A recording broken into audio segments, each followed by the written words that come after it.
But jumping right in, I just wanted to say, like, I'm really excited for us to speak again because last time we spoke, I just really resonated so much with, our last conversation, and I kind of walked away just feeling like it was a breath of fresh air. So I'm really excited just to like open up this space again and really hear some more gems, learn some more gems from you, and share them with the world. So yeah, I was driving mountains of Colorado. Yeah. In Colorado, and it was just so crazy. But yes, I really enjoyed that call. Wow.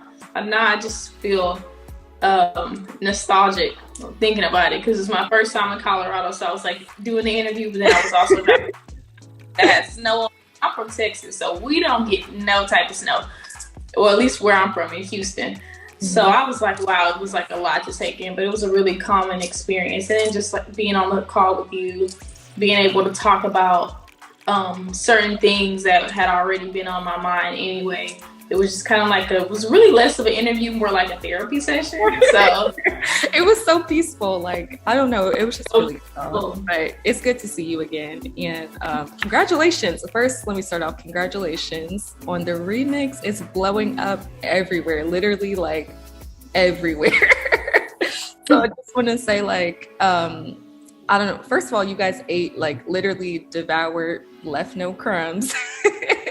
How did that collaboration come about? And, like, what was it like doing the video together with Flo Millie? Well, first of all, thank you for congratulating me. Congratulations to you as well. I believe this is for your website, right? So this is for your own. I'm proud of you.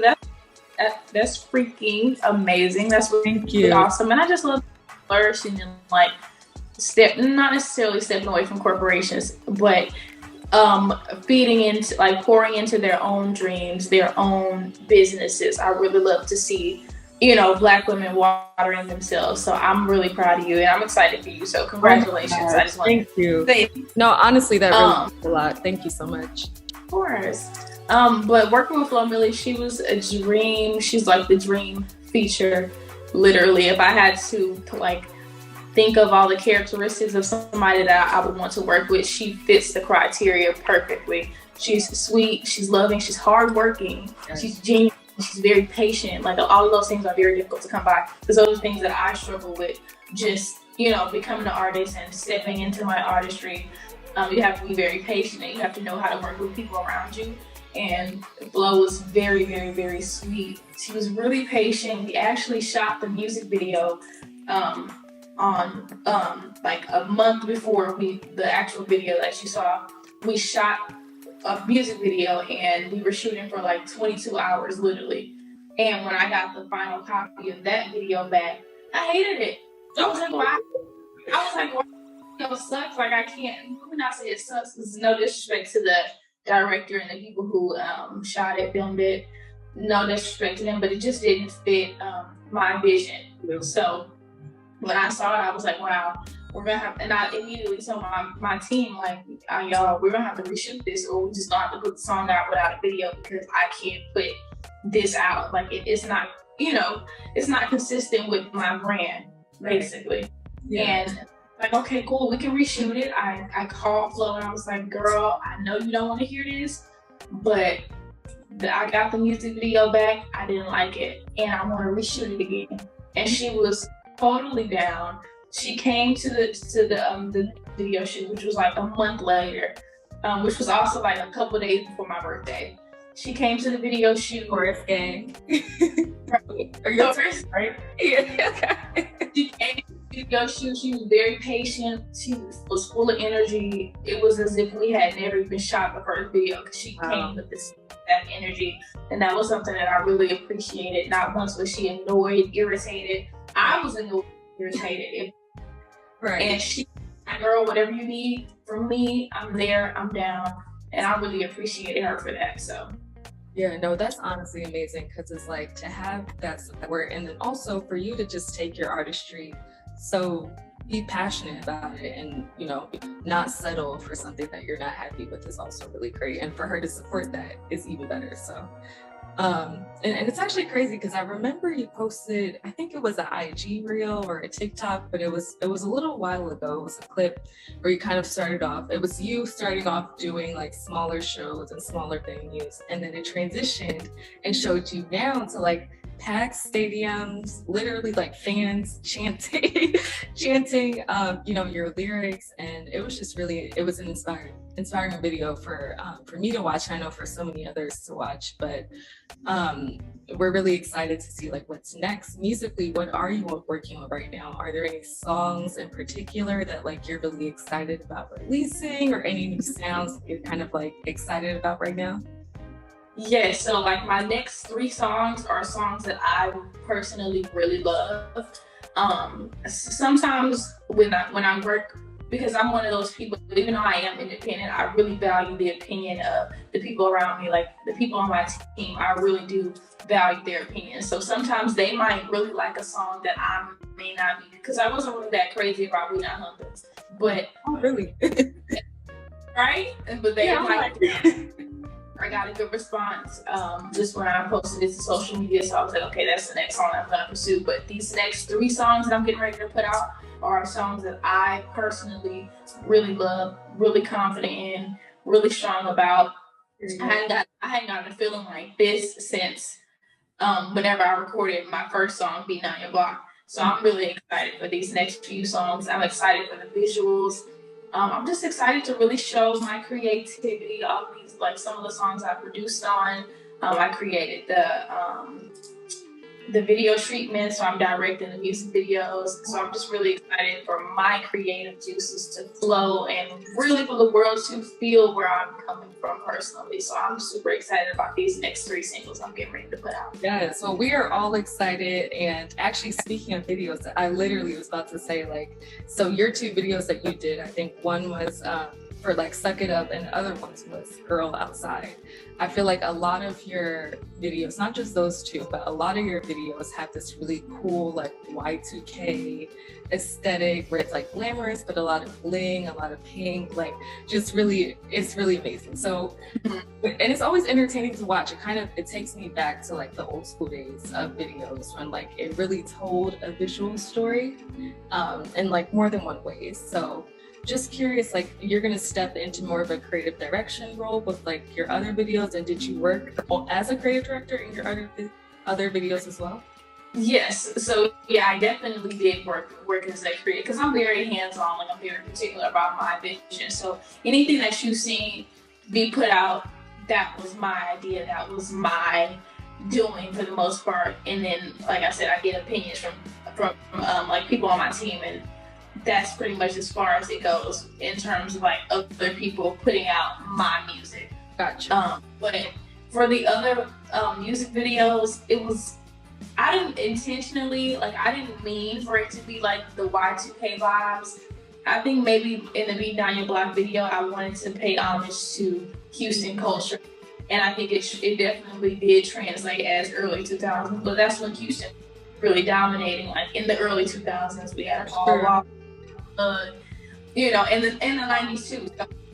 So that's when they were really dominating. So I guess it was really like, in my attempt to pay homage, it translated as Y2K, which is nothing wrong with that. And then same kind of with Suck It Up almost with the 2-piece set. But I really just like I just love suits, sweatpants, like old lounge wear.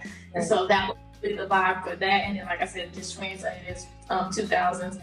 And then with the Girls Outside music video, we were kind of paying homage to Waiting to Excel, the movie.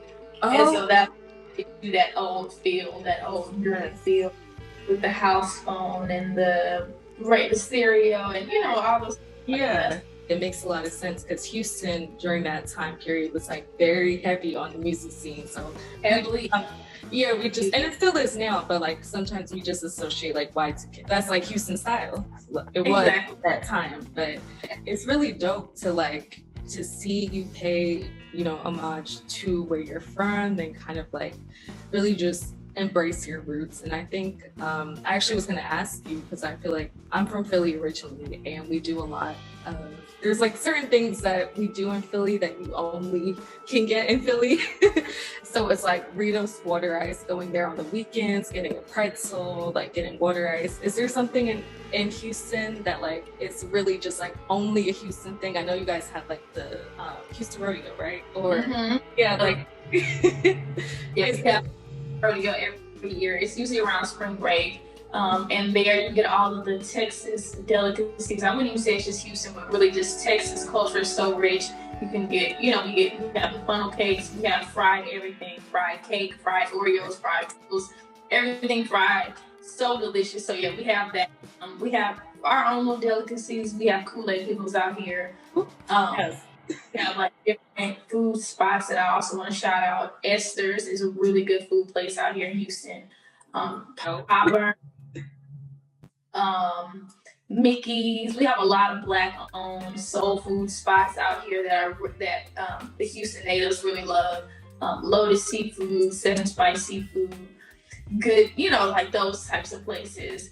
Right. You could just see people riding horses in Third Ward. Like that's just their thing. Like they just will ride horses on the street as if it was like a regular car. Like they just ride. We have something called LaFay. There's a beautiful girl out here. Her name is Nunny LaFay, and she has every year she throws herself like a block party style thing, and people rent out. They rent these ATVs. They rent these bikes. And they literally just take over the whole, there's a street called Market Street. They take over all of Market Street. And it's really amazing because she's super young. She's 22, 23. So it's amazing to do that. We have different Houston artists out here that have their own celebrations for themselves, like O&B Bloodbath, Trade the Truth. He has Trade Day every year. So we do have our Houston traditions, and I love it. I really love being from Houston because our culture is so rich, and we're really contrary to what people say about down south, with the exception of Atlanta. Houston is really supportive of one another. I would definitely say that the people in Houston definitely embrace me and are very supportive of me, and vice versa. I'm very supportive of people in Houston, and I embrace them, and I try to pay it forward. Yeah. Like how they, so I love being from Houston. I really do. No, I can tell, and it shows up a lot through your artwork too.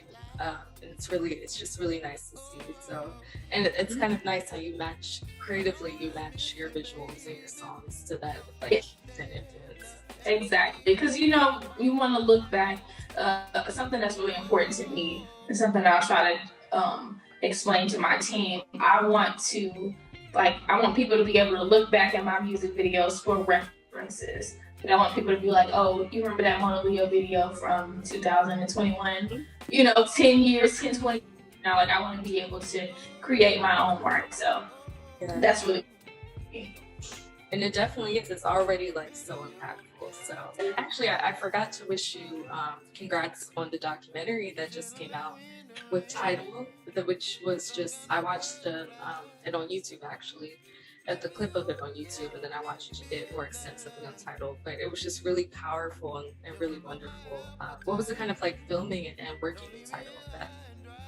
So it was a really amazing experience. Most of that footage, actually, I had already been recording before Tidal was ever in the picture. So it was just me and a videographer out here in Houston named Brent that I work alongside. And we had been documenting my first shows, my first out-of-town shows. Like he was just really there from the beginning. So Tidal was able to utilize a lot of that footage that he had already captured. And then just doing the interview with them, it was a surreal moment because, Tidal is something that a lot of music artists just strive to be a part of. Like it's a huge music platform. So being involved with Tidal in any way, shape, form, or fashion is, it's a blessing. So it was a really satisfying experience. And it was a really beautiful documentary. The way that they cut, even though it was me talking, like the way that they were able to cut and edit certain pieces of footage, it was really, really, really inspiring. Yeah, no, it really was. Like I was definitely paying attention to like the editing, the voiceover, and really your message. Like that's what really stood out. And one thing that's especially stood out was, you know, you said in the documentary that you wanted to be your music to be able to capture every facet of yourself, which, you know, I thought was wonderful because that's something I think we're all striving to do during this like human experience that we're having. We're all striving to kind of have the freedom to be fluid and to show different facets of ourselves, especially now where we kind of live in this our generation, I would say, where you go on TikTok and online, sometimes you see people trying to like having a tendency to box people into like fitting into one type of aesthetic that kind of defines them or acts making them act in a certain way that they'll be perceived as one sort of person or a type of person or aesthetic. So I think it's really great to kind of like see a new artist who is veering off of that and going against the grain. What would you say are some of, I guess in that same note, like what would you say are some of the different facets of yourself that you think maybe the world doesn't see as much as, or which facets are you like currently developing in your artwork? I would say it's not necessarily what the world doesn't see as much as for me personally, but just from artists in general. Like I really want to advocate for artists and just basically just explaining to people that I'm a human being before anything, like before a rap artist, before a woman, I'm a human being. And so I want people to kind of keep that in mind, because I feel like sometimes they start to idolize people that they really love and they really look up to and really admire, and I find that very flattering. But they also like when you idolize people, you kind of you put them on this pedestal that basically is saying that they aren't able to feel regular emotions, that they don't go through real things. They just assume that you have it all figured out or that everything in your life is perfect because of whatever. If you're, you know, they just think, oh, they're financially stable, so they can't possibly be having any type of issues. But obviously that's not the truth. And even when you acquire more money, like you acquire more problems, and that's a real true thing. Like you start to fall out with your friends. So I just want to be very candid about that so that people can identify me as a human being before they start to idolize me, or, you know, because I feel like, what's the word I'm looking for? Not be idolized, but just like they look at you as if you aren't a human, right? Or they just look at you. They just look at you as if you aren't human. And I feel like enough people already do that with Black women. Doctors do that with Black women and Black people in general. Like there are a lot of people in this world that already look at Black women as if they can't feel anything. And I just think very negligent, because you don't even allow people to have space to go through whatever it is that they're going through. Like you don't allow it, it's not a safe place, I feel like. And so I want to constantly reiterate to people that I'm a human being, I'm a person. I feel things. I get mad, I get sad, I get angry, I get happy, I get, you know, I go through all of these different emotions, and I want people to be able to accept me for that. Like I don't want to be the polished, put together artist, or I don't want to be, another thing I always say, I don't want to be like the top selling artist, the highest selling, highest charting. I don't even want to be a part of that, because I see what it comes with, and I see a lot of beautiful, wonderful, successful Black women that are torn apart limb for limb once they start to reach a certain stature. And it's just a very overwhelming feeling. And so I just always try to, I just always try to explain that I want that to translate through my music, and just some of the real, I just want to humanize myself, so that and I feel like when you humanize yourself, it is a lot more it can be a lot more relatable to certain people. Like people, when they see their favorite person, like I feel like when we see Beyonce going through things, or when we saw Beyonce going through things when she put out her Lemonade album, I feel like that was really inspiring for me. Even though I was young, really young at the time, it was inspiring to me, because it was just like, wow, she's a human being. And I'm sure it was inspiring for a lot of other Black women who had gone through similar situations as she did. And so it was just like I said, just humanizing yourself and being candid, open, and honest, letting people know I'm a human being. I go through the same things that you go through, but I'm able to find this creative outlet and I can get through to the other side. That's my most important message, I feel like.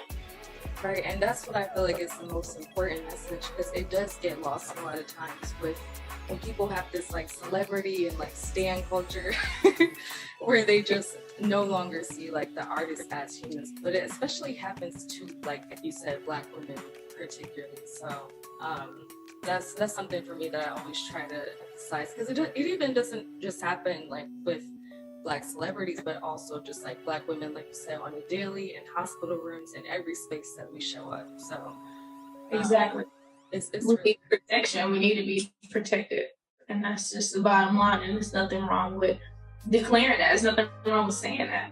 I feel like we, as Black women, we should be protected. I definitely agree. And another thing that you mentioned in the documentary, you said that you felt misunderstood because you felt like people were trying to like put these labels on you. And I personally, of course, I feel like every Black woman related to that on another level. And there's actually this podcast that I listened to where they said people who are often misunderstood, especially women of color, who maybe don't fit in their surroundings or just feel misunderstood by the people around them, are always the ones who shine the brightest and kind of go on to like do really impactful things and change the world. Because even if they don't see their own light and they have, you know, people around them who might be coming in their circle, they can see their own light, and the people they come in contact with recognize the natural light within them that really shines so bright and it's authentic and kind of like positive to who they are. So Exactly. you know, and then you have two sides, like when you have people who may be bitter or hateful to see that light, and they kind of become envious and want to find some way to dim that or like make you feel misunderstood and put those labels on you and kind of like box you in. But then you have the other half of people who see that light and want to help magnify it and make it shine brighter, because they also might have like a special sort of like uniqueness or light within them. So I was just wondering if you have, I guess, anyone along your journey or along your journey in general, who have you been able to connect with people who have been able to help you magnify that light? Yes, most definitely. Just different people in my life. My grandmother is one of those people that I feel like has really gone out of her way to magnify my light, not just to the public, like not to the public, but in private. She genuinely builds me up. She waters me constantly. She constantly calls me to check up on me and make sure that I'm doing okay. Both of my grandmothers do. And that's something that I really appreciate. And that's something that keeps me grounded, because she was the one who, just from the very beginning, believed in me wholeheartedly. She would sometimes pay for my studio sessions if I couldn't afford it at the time. And she didn't have to do that. So she's definitely one of those pivotal people in my career. I feel like that she's just helped. She worked as like a catalyst. Like she really did help me see my own light and see myself in the light that I deserve to be shown in. Same with just different artists that I've met along the way. Flo Milli is one of those people for sure. There's an artist by the name of Dre Bay. He's one of those people. He's amazing. He's like one of those. He waters me constantly and genuinely. Leilani is another person. She's an artist. She waters me as well. She's amazing. I think and Dre May and Leilani are both Tauruses, so I think we just Taurus gang. Yes. I met so many people along the way, and my team was also part of the team. The people around me, they water me constantly. They constantly remind me, because when you deal with anxiety and depression, you tend to second guess a lot of the things that you do. And they constantly remind me and constantly reiterate, you're amazing. You're awesome. You're beautiful. You're talented. You can do this. Like, it's a very possible thing for you to do, because sometimes I just get very overwhelmed and I feel like, wow, I can't do this. And they're like, no, you can do this. You've been doing it. You're still doing it. And you can continue to do it. So I've met a lot of amazing people, and those people alone strengthen me, and they really do. Them pouring into me is something that's so important, and it's something that I really appreciate, and it's something that I would never take for granted. Same with the people who just support me, who don't know me or who have never met me. They water me, they pour into me, and they constantly reiterate to me that I'm capable. And so I'm appreciative of anybody that I've come in contact, whether it would be an Uber driver, or somebody that I've known for 10 to 15 years. Like, I appreciate anybody that I've come in contact with that just has been genuine with me and genuinely uplifted me. Yeah, no, I feel like that's beautiful that your grandmother and so many others were able to like be a support system. And it's rare that you come across it, but it's always good when you interact with somebody on the street or like anybody who just cross paths with, who just has that great energy and really is a genuine support. So I do want to go back to something that you mentioned a little bit earlier in the documentary, just going back to that. I think you mentioned you started off doing self-funding, right, for your projects. And I know there will be a lot of up-and-coming artists who are watching this who might be like, I really have this idea for a music video or for a visual project, but I don't really know where I'm going to come up with the budget to make this come to life, because music videos are expensive, production is expensive, and if you're just kind of starting out and you don't really know anyone in the space, you don't know like videographers, it might be a little bit difficult at first. But what financial tips would you give to them, those who are watching, about how they can self-finance and take themselves to the next level? Mm-hmm. I would say save up your money. Make sure that you have enough for your bills. I did something very risky, and I don't think it was the smartest financial decision that I made, but it ended up paying off. Just to speak on what I did personally, I quit my job, and I had $1,000 saved in my bank account, and that's when I quit my job. I don't know if I should have. Well, I should have done that, but I don't know if that may not work for every single person, and so I don't want to be the one saying, "Oh, quit your job right now," because you still need to support yourself. You still need to house yourself, feed yourself, clothe yourself, all those things. I would just say, if you're serious about your craft, if you're serious about your business endeavor, whatever it is that you're getting ready to go into, if you're serious about it, put forth 110% effort, whether that be sacrificing getting your hair done, for paying for art supplies if you want to get into painting and you have to buy these canvases and paintbrushes and the acrylic paint. So, sacrifice a couple of things if you're serious about it. Maybe skip out on eating out, maybe skip out on going to the club. I know it's fun. I know I enjoy having a good time with my friends, but maybe some of those things you can skip out on, and you'll see that in the end it'll pay off. Because like I said, I feel like the universe really does grant people who are forthcoming, but people who are who put 110% into whatever it is that they believe in. So yes, I believe in manifestation, but in the same breath, you have to work towards the things that you are trying to manifest. Like, I can't, say, oh, I want to have a six-pack, and I'm in the bed all day. Right. And just making efforts towards it, yeah. Declare it, put it out there in the universe, and then you put forth the effort, and then you continue putting one foot in front of the other, and then you're gonna look up, and it's like, wow, I really did that on my own. And that's one of the experiences. So that's just my advice. Go 110%, sacrifice a couple of things, because in the end, it will end up paying off. Yeah, I feel like that's definitely the biggest thing, is investing in yourself and not being afraid to really take a chance on yourself. Because if you don't take a chance on yourself, then when is the next person going to do it? When is the person going to do it? If I didn't take myself, and a lot of people just off the gate, they want to sign to these major labels, and there's nothing wrong with that. But you have to invest in yourself before you expect someone to invest genuinely into you. A lot of these record labels will approach these young independent Black creatives, um, because a lot of they really kind of target, and this is no disrespect to any, you know, record label or anything like that, but they will target sometimes these younger Black creatives, circumstantially challenged creatives, and kind of prey on these people.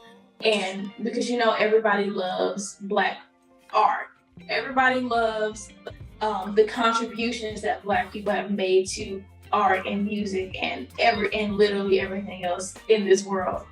Um, they prey on these young people and they say, "Oh, well, I have $100,000 for you. Come sign to my record label. I'm gonna invest in you. I'm gonna blow you up. I'm gonna do everything that I need to do for you." And it sounds too good to be true because a lot of the times it is. You know, there's a price that you pay for signing over the rights to your art, your artistry. Like there's a lot that you sacrifice when you sign over your art, your creativity to these people who mishandle it. A lot of the times they don't really appreciate or value it. They just see the monetary value in it. And so I said all that to say, invest in yourself first, build up that leverage so that if you do decide to sign to a major label, if you do decide to sign with a bigger corporation, whether it be modeling, whether it be, like I said, making music, whether it be painting, whatever it is, before you decide to sign over to the big corporation, make sure that you have your leverage built up, your experience, and make sure that you know what you're talking about when you go into these spaces, because they're already looking at us as the minority. They're already looking for us to be uneducated. They're looking for us to not know what we're talking about. So they are oftentimes intimidated when the people like me go into these spaces and I go and sit down at these meetings and they expect me to just be a young Black girl, which I am, but they expect me to be more naive and more just cavalier and nonchalant about things, but they quickly realize this ain't that. Right. I know what I'm about. I just know what I'm talking about, and you can't pull the wool over my eyes. Mm-hmm. And so that's something that's really important, going into these spaces and knowing what you know, like knowing that you know what you're talking about, because you don't want to be. The biggest thing I feel like for people when they sign to these labels or when they sign over to these bigger corporations, they don't know the legal jargon. They don't know like a lot of the things that are being said. They don't comprehend. They don't understand. They don't understand these contracts that are being handed over to them. And a lot of us can't afford good lawyers. In the beginning, lawyers are expensive. If you know, you know, lawyers are expensive, period. So, boom, we get caught up in these situations where we don't understand what we're reading, we don't understand what we're signing, and these labels understand that. They know that, and that's why they prey on, you know, they prey on people who they feel like, okay, well, this is gonna change their life. So let me hand you this piece of paper, and you know, let you sign it over, let you sign over your life, let you sign over your soul.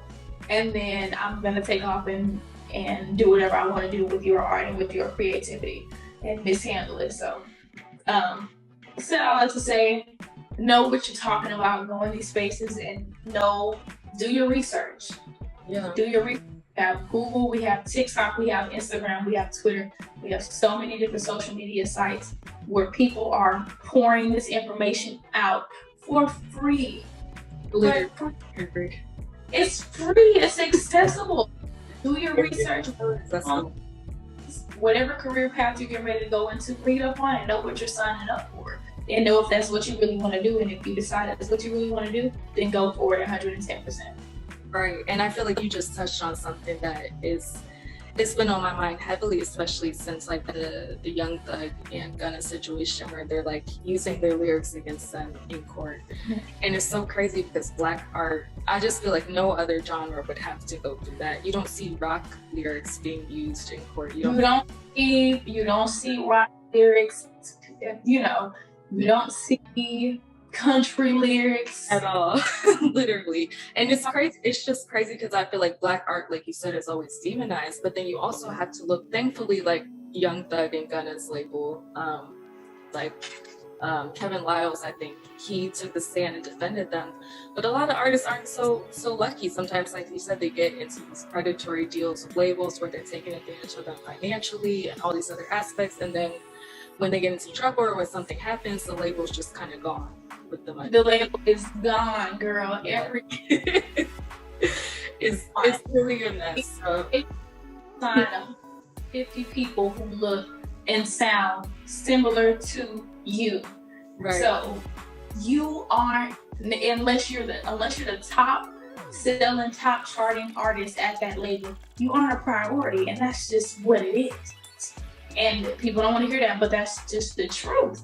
That's just what it is. And a lot of these times, sometimes these labels will go so far as to put life insurance, like to take out life insurance policies on these artists because, you know, the artist may be involved in whatever it is they have going on. See, I didn't even know that. I did not even know that. It's true though.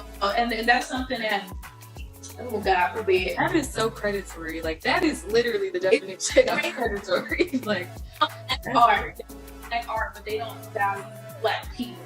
Right. So they take out these life insurance policies on some of these artists because they know, okay, he's a troublemaker, or he had a trouble, you know, past, or he has a criminal history. So let me take out this life insurance policy on him in case in the event that something is to happen, because I want to make sure that I'm covered. It's just the same. It's the same thing as like a job, like a corporation. You go to your 9 to 5. Yeah. They don't give a fuck about you being sick. They don't care about you needing to take days for yourself. And if you were to die, if you were to die on a Friday, your replacement will be in by that Monday. And so I need people to Friday. Like, it's crazy. I really Black women, Black men going and like just having their own practices, having their own endeavors, their own businesses, because we can really value and appreciate ourselves because we bring a lot of value, and we don't always, not saying it's a bad thing, again, just to reiterate, but we don't always need to sign to these bigger corporations, especially if they aren't going to value us and our artwork and what we have to offer. No, seriously. And I feel like the Black dollar is literally the most powerful dollar. The most powerful, girl. The most powerful. Like, it's, if you look at all these corporations who try to get money from Black communities and other communities, that like, it's really, we can go deep on that. But that's why I really said you and what you're doing was staying independent and just like supporting Black businesses, and you as, you know, a young woman advocating in those spaces for yourself. I think we need to see more of that within the industry, and I think that hopefully it's changing. I think it's changing. Exactly, we need more of that. We definitely need more of that. I hope that I'm not trying to intimidate, you know, these companies. I'm not trying to intimidate these labels. I'm not trying to intimidate other artists that are signed to labels. That's not my job. That's not the motive. That's not what I'm trying to do. I'm just being myself. I'm being myself, and I'm staying true, and I'm sticking to my morals, my core values, my beliefs. I'm sticking to my guns, and that for some people can inevitably be intimidating, because it's like, wow, this is a girl who's young, she's powerful, she's sure about herself, she's successful, she's talented, and I can't take that away from her. And it's like, you know, and I'm not here. Like, that's literally what they hear. I just want to make sure that I put out information that I feel like people can benefit from, because I was in that position where I was getting ready to sign a deal, and this is before Being On Your Block had even come out. So what the fuck was I signing for? Look like what? Like, even know what is this giving? That's what made me realize. Like, that's what made me wake up, because it was like, you don't even know I can sing, I play piano, flute, I can produce, I can creative direct. You don't even know any other things about me. You just saw me on social media, like doing my little thing, lightweight, like less than 10,000 followers, and here you are offering me a contract for $100,000. Let me wait it out. let me just let me milk it. Let me milk it the same way that these labels and these corporations would milk me. Let me milk this situation and see how far I can take it. And then that was the initial thought. And then I start realizing I can do this on my own without having people standing over my back, without having to answer to anybody. I can do this on my own. I'm powerful enough. I'm strong enough. I have a strong enough willpower. I'm disciplined enough. I'm talented enough to be able to do this on my own. And I want other people to know that you are talented enough, strong enough, disciplined enough, if you declare that over yourself, to do it on your own. You don't have to sign over your life to these businesses. But like I said, just to reiterate for the last time, it's not a bad thing. Signing to labels is not always a bad thing. Like I like to get to a point where you've done all you can do independently, and then you want to take it to the next level. But then by that point, you've already built your leverage, so you can really make the contract if you wanted to. Like I could, if I would really wanted to sign, I would present them with a contract. Like, this is what I want, right? As opposed to having them present me with a contract. I would just be like, this is what I want, give it to me or don't, because I'm doing my own thing. And I think that was the biggest thing for labels. Like, I think that was the biggest reason why I was so sought after at a point in time. And I literally turned down record labels from all of these major labels. But at the time, they were just like, wow, she's really moving, and she really has the same traction as most of our artists that we have signed to our label. We want this girl. Who is this girl? We want her. We want her. We want her. And like, no. I'm still doing my thing. No, it's about knowing your worth. Like, you have to know your worth. And I just feel like I don't know your worth. They just saw numbers. They just saw numbers. They don't really see artists. Like you said, they didn't know you could sing. They didn't know anything about you. They just saw the viralness, the numbers. And it's like, that's how they view so many artists. And, that's why I'm glad that you're advocating. And I'm glad that a lot of people see this so that they can know, like, like you said, it's not a bad thing. But just make sure you're set up right. Make sure that you have the correct way. Exactly. Make it the correct way. I know we don't have, we have like a little bit of time left, so I'm just gonna like shoot through the rest of the questions. But the next part of the show is just, everyone knows that I think last time we talked about this, but I'm very into spirituality and healing, and so are you, what you've been vocal about. It's something that we talk about all the time. And every time I meet with artists, if they're comfortable sharing their journeys, I always talk with them about, their healing journeys, because so many of us walk the same journeys without even realizing it. So this part of the interview is just kind of going to be like a little podcast about, tips for inner work and self-care that we can give to our viewers. And I see you all the time. I think it's called Shower Talk. Yeah. Yep, I see you all the time on Shower Talk. I love watching it because, one, I'm a big ASMR girl, love ASMR.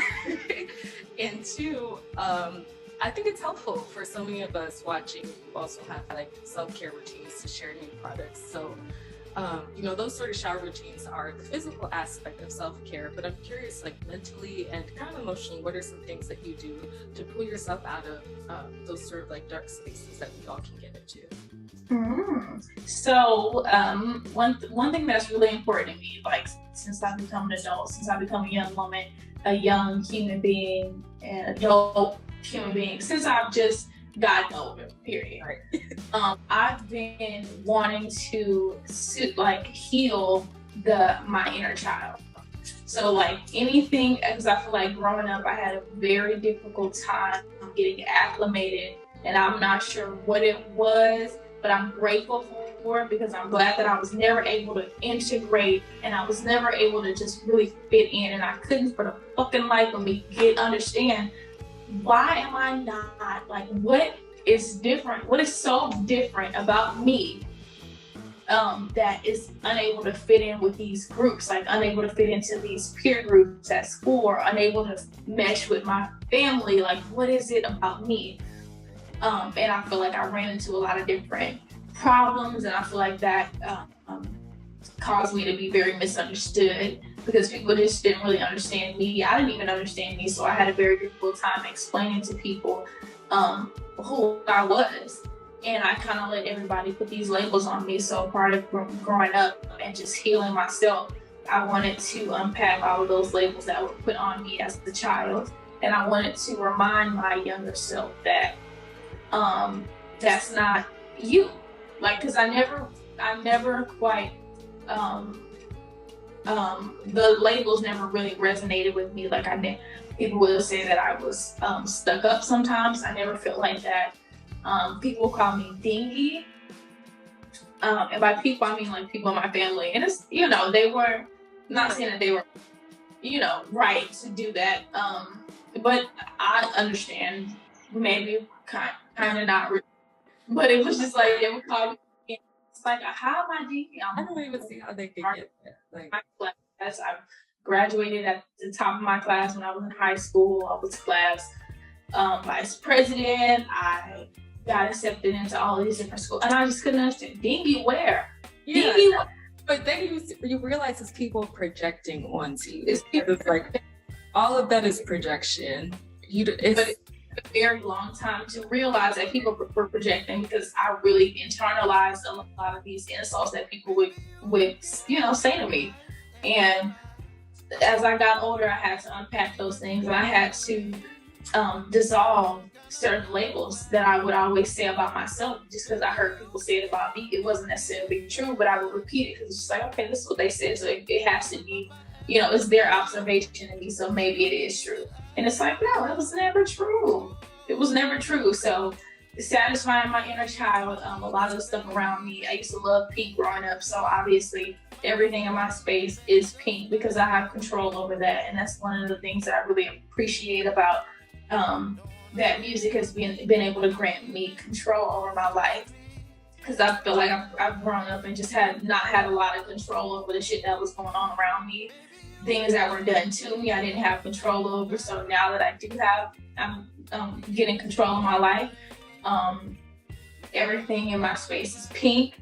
Everything in my space is Hello Kitty, because I love Hello Kitty. I love Barbie stuff. That's what I love growing up. So it's in all of it's everywhere. It's a constant reminder to me to continue to heal my inner child. I'm able to simple stuff like I tend to do this thing, which is not necessarily a good thing, but it also isn't a bad thing either. I buy things in bulk. Like I buy a bunch. Like I have a bunch of soaps. I have a bunch of bath stuff. I have a bunch of shoes, bunch of clothes. I buy a bunch of stuff because I remember growing up not being able to have access to a lot of the things that I really liked, and I feel like that's why I wasn't able to express myself fully growing up, because we just didn't have the funds for the things that I, to just really indulge in the things that I like. So now I tend to really take care of myself, and I don't tell myself no a lot of the time, because I feel like I've been told no a lot already. So if it's within my power, within my means, and it makes sense at the time, financially, whatever it is, I'm gonna get it from myself unapologetically, without any shame. Because I feel like a lot of people around me they try to shame. Like once you start to make a certain amount of money, just candidly speaking, once you start to make a certain amount of money, they try to shame you into like, oh, well, they just try to shame you for certain things that you purchase, certain things that you buy that satisfy you. Mm-hmm. Or they tell you that, or why did you get that? Like, why do you have all this? So you don't need it, or and they might be determine whether you're worthy of it or not. Determine whether you are worthy of certain things. And it's just like the bottom line is, I work for this stuff, and if this is what I want, then this is what I feel like I deserve, then what's wrong with that? They try to black women, try to quiet black women, and not even just like people online who don't know you, but it'll be people in your own family or inner circle who will try to shun you and try to diminish you and try to dim your light, because they act like they're used to a certain version of you. But now that you are a different person and you're stepping into your true purpose and you're stepping into your true light, they're intimidated by that. And so they have a lot of opinions when it comes to the things that you do and say and how you live your life, unapologetically and not harmful to anybody, but they just have an opinion on the way that you live your life. So the biggest thing for me with self-healing is just doing things my way unapologetically, so long as it isn't hurtful to the people around me. Yeah. and hurtful or malicious or ill-intended. Like I never do anything maliciously, never do anything with ill intent, because that's just not a part of my makeup. I don't know. It's not the type of vibe that I'm on for real. I just want to take care of myself. And if that offends people around me, then that's a clear indication that maybe this is somebody that doesn't need to be in my circle. Which leads me to the point, setting boundaries. Creating boundaries. Super important as a Black woman, super important as a person in general. You have to set boundaries, because if you don't, people will moonwalk, quite literally moonwalk all over you. And they will take advantage of you, and they will use and abuse you until there's nothing left for you, and then they'll go on to the next person. They're like leeches.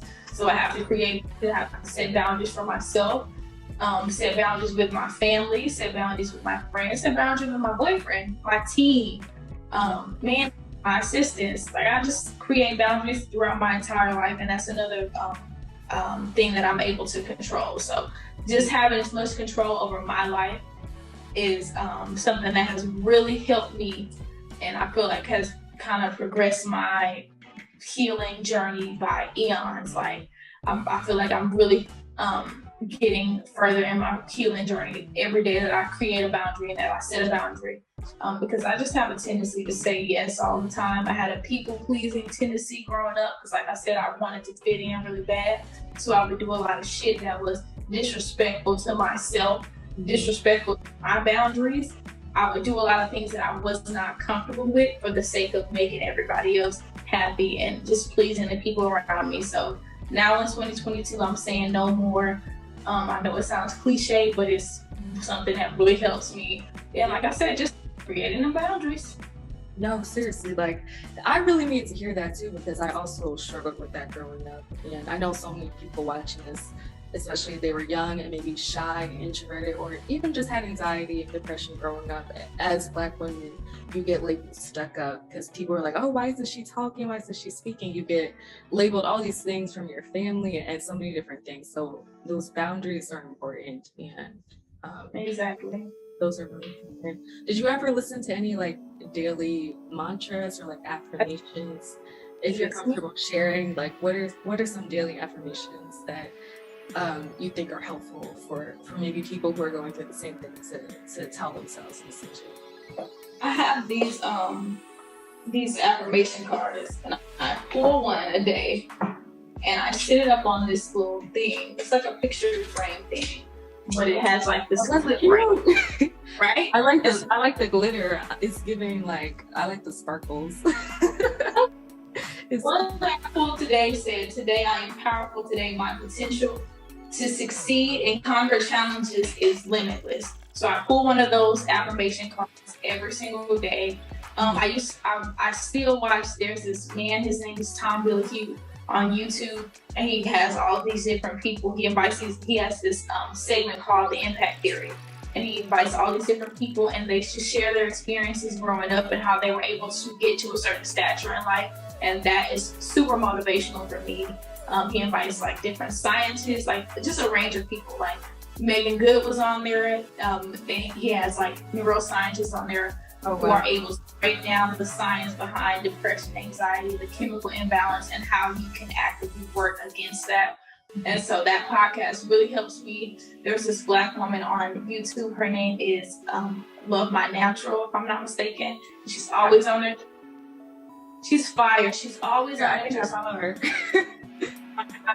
Just be a better woman. Just be a stronger, more confident, more secure woman. Confident and secure in your relationships, friendships, family relationships, everything. So that really helps me. And just TikTok, like my TikTok feed is my algorithm is Black women, successful Black women talking about their healing journeys, talking about how they were able to get to a certain point in their life. And it's not that I'm obsessed with like, oh, getting richer, I want to be the richest. Like, it's not that. It's just I want to see happiness. Exactly. I want to see myself continue to grow, continue to elevate, because I know that's something that that's just a personal goal for me. Like, I just want to continue to see myself become a happier person. I want to continue to see myself put one foot in front of the other, because I have a tendency to just get very complacent sometimes. And so I really like watching things that just kind of lights a fire up under my ass and make me feel like, okay, let me get back to work. Like, let me start working towards my so those are just a few podcasts that I love, but literally I just go on YouTube, positive affirmations, how to be confident. Like, still to this day, I was just looking at how to be confident TikToks last night. I was just watching one on, like, it was about like how to attract or like increase your aura so that it attracts just like the positivity that you crave. Like, TikTok is a lifesaver. TikTok is a lifesaver. So that, and it's because of Black women and just Black creatives on TikTok. I feel like there was a point in time where TikTok really didn't value Black creatives, and I remember at that time that was the reason why I did not get on TikTok, because I was just like, okay, they don't appreciate Black creatives, what the fuck I'm gonna do on TikTok? And then they started, they made a conscious effort to do better with valuing and highlighting Black creators. And I actually have I'm getting ready to go on a panel, a TikTok panel later on this month. And so I'm excited to just bring that up to them as well, and just, you know, remind them, hey, this was my introduction to TikTok. So what are you guys doing to make sure that you continue to shine a light on Black creators? So TikTok has definitely been, I've had my feelings about TikTok, but now I'm really appreciative. In 2022, I'm super appreciative of TikTok because it helps me a lot. It does. It helps with grounding, and it helps with kind of like getting out of your head sometimes. And it also, like, I feel like it really transformed the wellness industry, because prior to that, the wellness industry was all about just like marketing, being happy and just smile and kind of like get through it. But on TikTok, people are talking about like the healing journey it's not a pretty thing. It's not a pretty process. A lot of times it's not something that can be commercialized. Like, it's not just do a face mask every night and force yourself to smile, but people don't see that that's just one small aspect of it. A lot of times the healing journey is something that can change your personality for different time periods. It's something that, I found personally, it can be a little isolating, since we might not connect with all the old people we used to connect to. It's not, we might not interact, or we might not accept and tolerate the old communication styles, attachment styles that we used to adapt to. So it can be scary, it can be isolating. And that period of the healing stages, I think, where we're just like reevaluating all of our relationships, and it can be intense, but it's rewarding. So I guess my question would be like, what would you say your support system, like outside of TikTok, when dealing with that phase of feeling isolated, how do you kind of like self-support? Or if you even feel isolated, that might not be your journey. No, definitely. I definitely feel that way a lot of the time. But I also do self-isolation because I really enjoy my own space. And sometimes I feel like I'm around so many different people and so many different opinions that my opinion will start to get lost. Or my own thoughts will start to get lost, or I'll start second guessing my own thoughts and opinions. And I saw something on TikTok last night that said, close the door, hold on. Oh, Stop second guessing your thoughts. It's a good idea, period. And I was like, wow, I really needed to hear that. But aside from that, like, my support system really consists of my family, my siblings, my cousins, my parents, my grandparents, my friends, my boyfriend and his family as well. They're kind of like my extended family. So that's what my support system consists of. And I also am very candid with my support system about what I need and how they can support me, because I feel like that's very important. Just telling people how, like, what your love language is and how you need to be loved and how you need to be supported. Because I feel like some people just only know to support one way, but just knowing yourself. But I feel like you figure that out once you figure yourself out. You know what you like and what you don't like, and just being open, honest, candid about your, like, what your preferences are, what your love language is, how you want to be appreciated, how you want to be supported.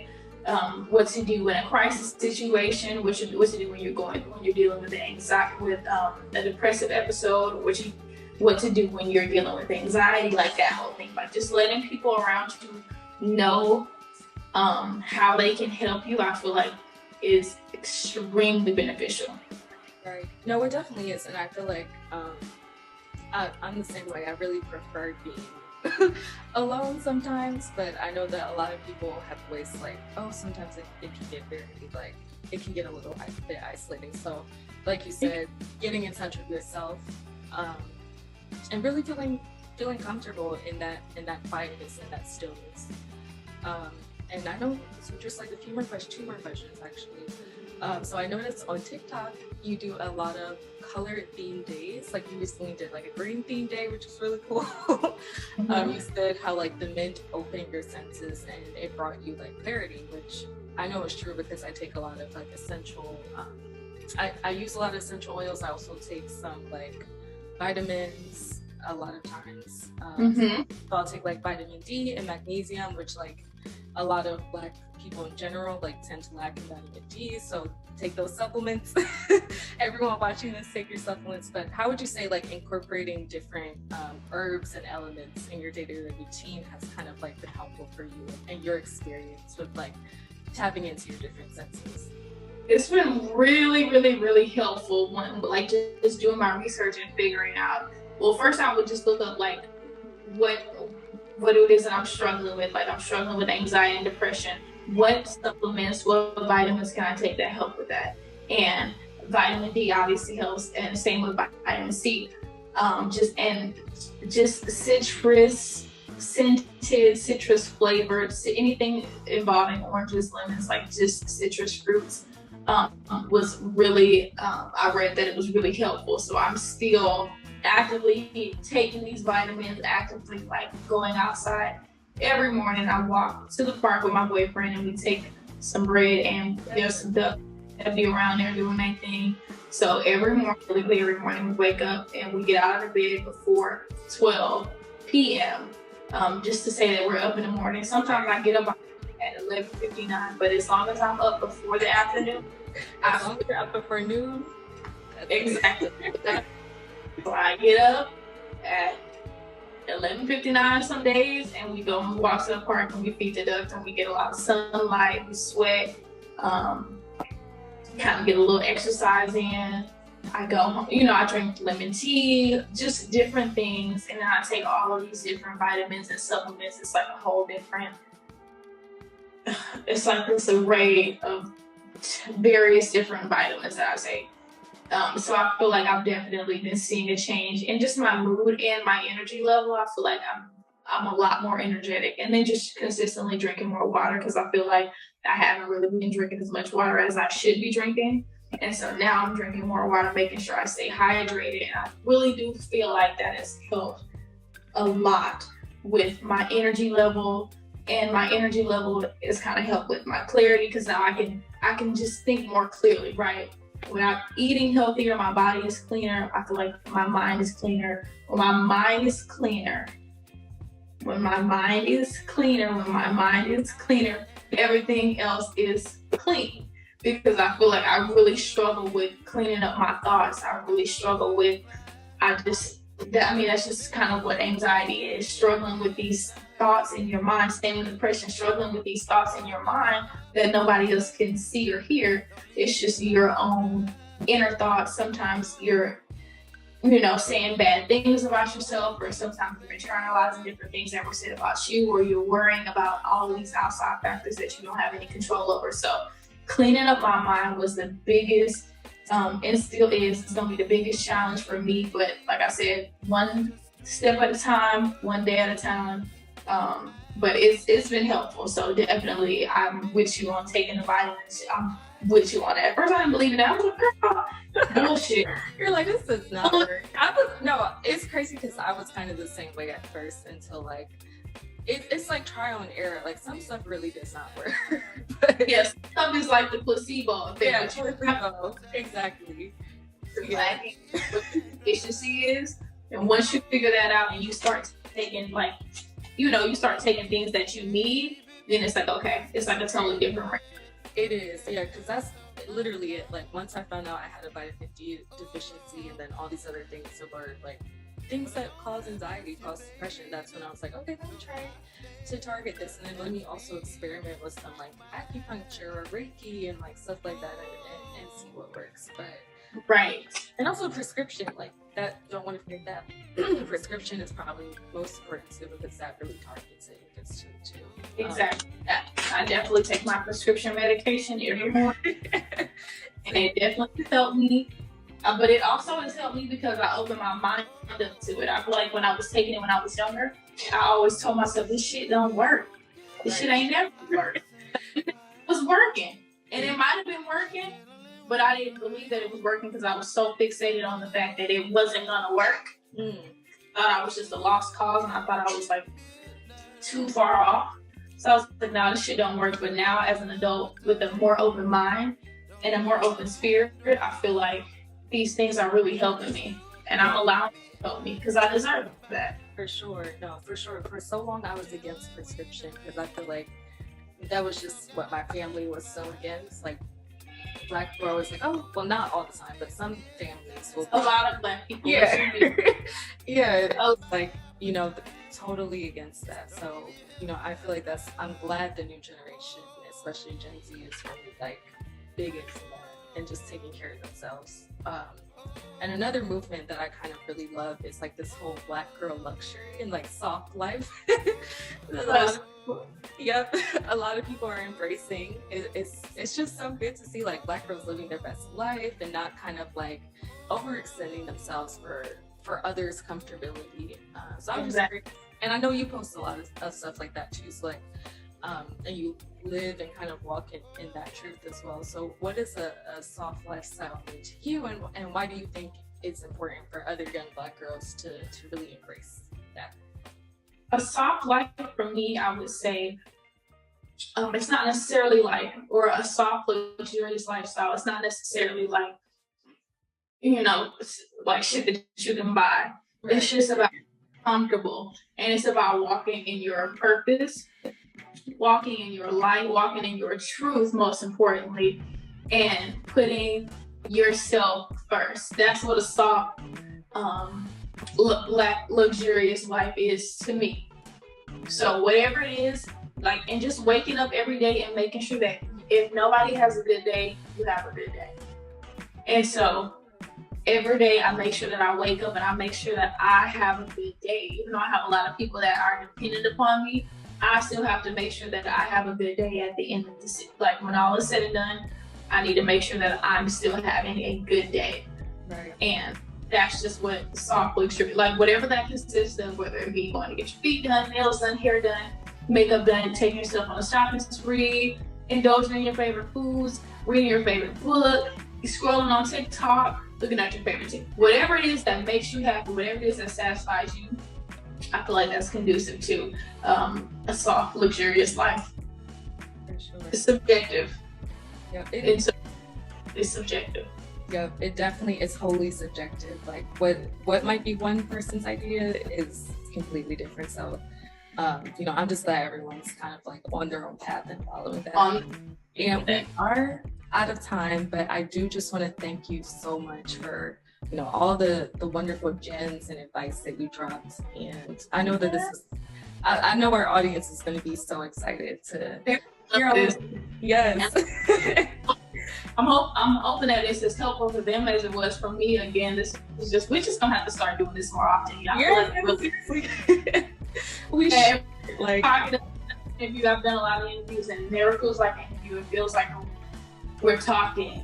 Like we're just having about things that are important and things that we probably know subconsciously in the back of our mind, but just being able to talk about those things out loud is so freeing. It changes the atmosphere. So I'm really appreciative of this opportunity. Thank you so much, and congratulations again. Thank you. Your platform. I can't wait to see this grow bigger and better. I think you should have Flo on. Let me know if you need me to help you make that happen, because I definitely think you should have Flo on here. But I'm really proud of you.